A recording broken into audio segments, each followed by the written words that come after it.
po.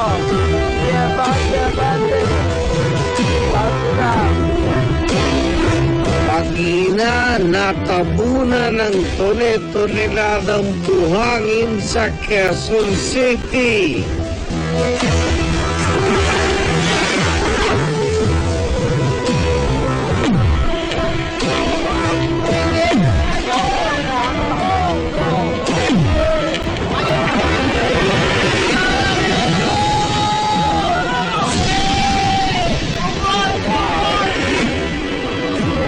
Iba pa malalagim na aksidente sa truck. Huli sa CCTV.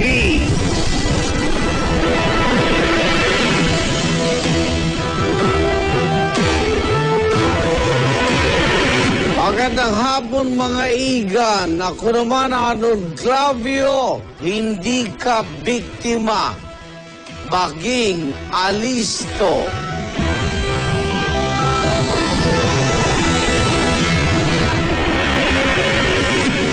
Natapos ang MMDA noong taong 2012. Mula Enero hanggang Abril, 37 sa 200 nakamamatay na aksidente sa kalsada na kanilang naitala ay dulot ng mga dambuhalang truck.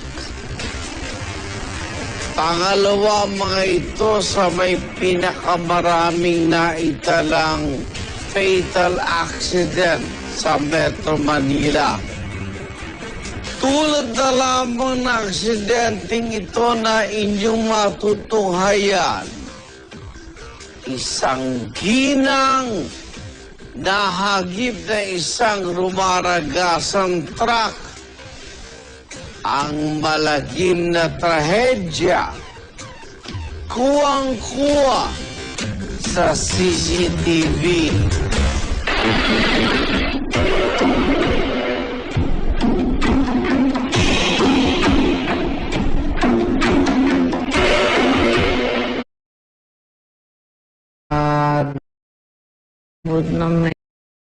Agad siyang napigil ang mga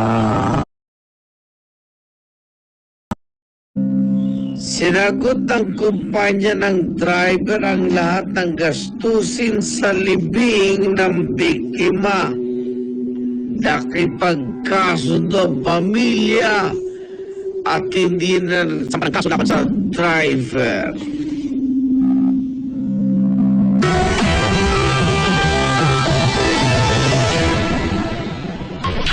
Isang trahedyang kumitil ng 5 buhay at nag-iwan ng 13 sugatan matapos araruhin ng isang dump truck.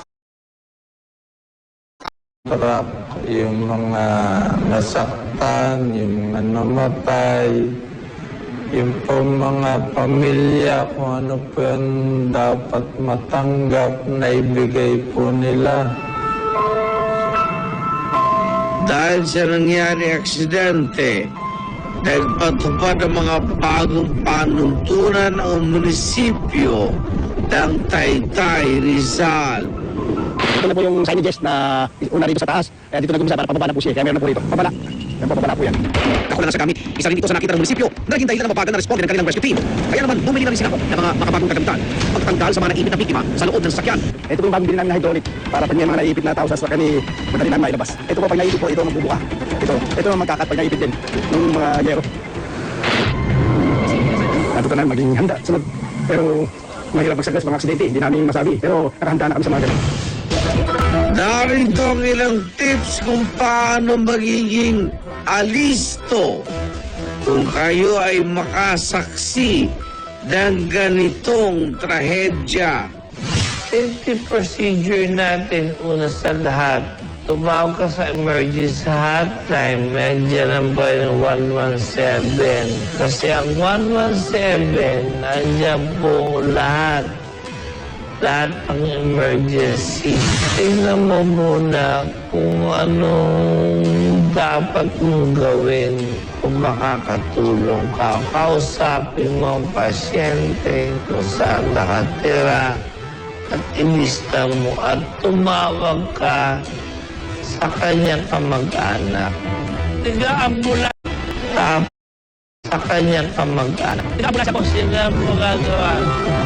Kaya umari lang nga, i-secure mo yung area, lagyan mo ng yellow lane. Huwag kayo magpalapit, kaya mo siyang maaray dyan. Tapos, iwasan mo rin makalapit sa ibang tao. At meron naman darating dyan. Pag ganyan mga aksidente, naipit ang pasyente, maaari po nga may mga bahagi po ng parte ng katawan, katulad na po, halimbawa sa may leeg. Po ay sensitibo yung bandang leeg natin. Either na kala mo na kayo po, pero meron palang bali sa kanyang leeg. Maaaring ikamatay niya o may paralisa sa kanyang katawan.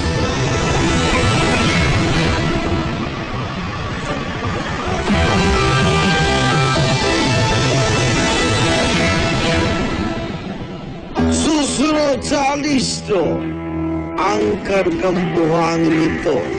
Mabilis at tumapos sa bahay ni na JR kung saan naroon ang kanyang mag-ina.